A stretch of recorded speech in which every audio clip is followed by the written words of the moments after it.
আজকের ভিডিওতে বলা মন্ত্রটি দিয়ে আপনি স্বয়ং নিজেই নিজের বাস্তুতে দোষ আছে কিনা, অপদেবতার আনাগোনা আছে কিনা, বাস্তু খারাপ আছে কিনা তা পরীক্ষা করতে পারবেন।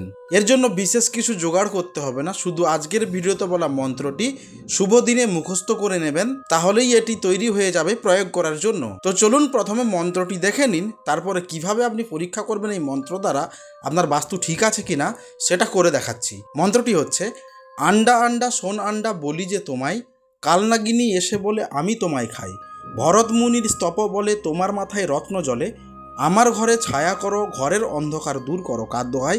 ভরত মুনির দোহাই। মন্ত্রটি খুব সহজ সরল মন্ত্র। শনি মঙ্গলবার দিন বা যে কোনো শুভ দিন পূর্ব দিকে মুখ করে বসে শুদ্ধ আচারে মুখস্থ করে নেবেন, তাহলেই এটি তৈরি হয়ে যাবে প্রয়োগ করার জন্য। এবার চলুন কিভাবে গণনা করবেন দেখিয়ে দিই। আপনারা কি করবেন, প্রথমে একটি হাঁস বা মুরগি যে কোনো একটা ডিম নেবেন, নিয়ে একটি তার উপর স্বস্তিক চিহ্ন আঁকবেন। মঙ্গল স্বস্তিক যেভাবে আমি দেখিয়ে দিচ্ছি সেভাবেই করবেন। স্বস্তিকটি আঁকা হলে স্বস্তিকের চারদিকে চারটে বিন্দি দেওয়া হয়, ওটাও দেবেন। নিচে 7টি বিন্দি দেবেন, ফোঁটা দেবেন। আমি কিন্তু দেখাচ্ছি, আমি আমার নিজের বাস্তুতে আছি, তাই ভুলভাল হতে পারে, কিন্তু আপনাদের বাস্তুতে একেবারে 100% দেখতে পাবেন। এর উপর মন্ত্রটা 7 বার পড়তে হবে, যে মন্ত্রটা আমি বললাম। 7 বার মন্ত্র, মানে মন্ত্র শেষে ফু পড়বেন, ফু পড়বেন, ফু পড়বেন, ফু, এইভাবে। এবারে যে বাস্তু খারাপ সেই বাস্তুর উপরে মানে যে কোনো স্থানে ডিমটিকে রাখবেন। লিখে দশকর্মা দোকান থেকে কুশ কিনে আনবেন। এটা আমাদের গাছে তোলা কুশ, চ্যাপটা কুশ, ওই জন্য এরকম দেখাচ্ছে। এই কুশ তুলে নিয়ে এসে ঠিক মিডিল বরাবর রাখবেন, যেমন দুলতে থাকে।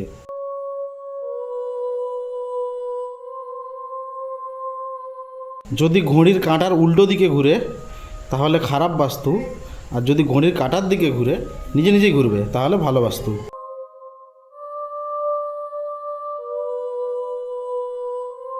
এইভাবেই ঘুরবে, তবে আমি আমার বাস্তুতে তো দোষ নেই, তাই আমি সম্পূর্ণ হয়তো নাও ঘুরতে পারে। তো আপনাদের বাস্তুতে কিন্তু সম্পূর্ণই বাঁদিকে ঘুরবে, সম্পূর্ণ।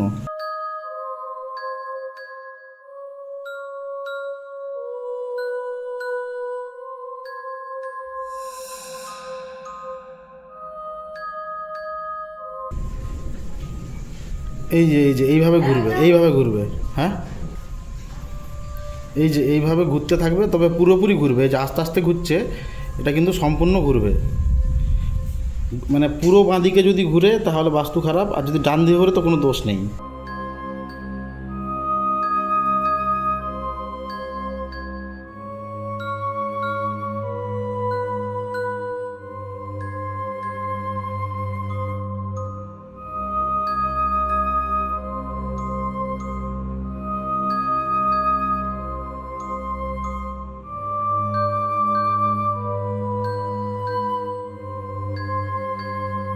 এইভাবে ঘুরতে থাকবে। এই যে ঘুরছে, পুরোপুরি কিন্তু ঘুরবে। পুরোপুরি না ঘুরলে সিদ্ধান্ত নেবেন না যে খারাপ, নিজে নিজেই পুরোপুরি ঘুরবে। এক পাক ঘুরলেও বাঁদিকে, এখন ডান দিকে ঘুরছে, বাঁদিকে যদি এক পাকও ঘুরে তো বাস্তু খারাপ। আর যদি ডান দিকে ঘুরে তো ঠিক আছে, যেমন ঠাকুরকে প্রসাদ দিচ্ছেন, পূর্ণিমা পূজা করছেন, সংক্রান্তিতে পুজো করছেন, সেভাবেই করবেন। এইভাবেই আপনি বুঝতে পারবেন আপনার বাস্তু ঠিক আছে কি খারাপ আছে। যদি খারাপ থাকে, বাস্তুদোষ কাটানোর জন্য অনেক রকম ভিডিও দিয়েছি, আপনি সেইভাবে সাময়িক কিছুদিনের জন্য বাস্তু শান্তি করতে পারবেন। কিন্তু অরিজিনালি একটা বাস্তুকে যাগযজ্ঞ করে ঠিক করতে গেলে মিনিমাম 10,000 থেকে 15,000 টাকা খরচা হয়। সেটা আপনি আপনার কোনো পরিচিত পুরোহিত ভট্টাচ মশাইকে দিয়েও করাতে পারেন, আমাদের সাথে কন্ট্যাক্ট করেও করাতে পারেন। তার আগে অবশ্যই বাস্তু ঠিক আছে কিনা এইভাবে পরীক্ষা করে নেবেন। আমার চ্যানেল থেকে আপনি সন্তুষ্ট হচ্ছেন কিনা বা উপকৃত হচ্ছেন কিনা তা অবশ্যই কমেন্টে লিখতে ভুলবেন না। ভিডিওতে বলা তথ্য যদি ভালো লেগে থাকে লাইক করে যাবেন। এই তথ্য আপনার বন্ধু এবং আত্মীয় স্বজনদেরকে জানানোর জন্য শেয়ার করতে পারেন। 2026 সাল এপ্রিল মাসের 19 তারিখ রবিবার মধ্যমগ্রাম চেম্বার হবে। যদি ওখানে দেখাতে চান তো এই নাম্বারে হোয়াটসঅ্যাপ করে আপনার সমস্যা জানিয়ে নাম লিখে নিতে পারেন। তো দেখা হচ্ছে আগামী পর্বে, ততক্ষণ পর্যন্ত ভালো থাকবেন। ধন্যবাদ।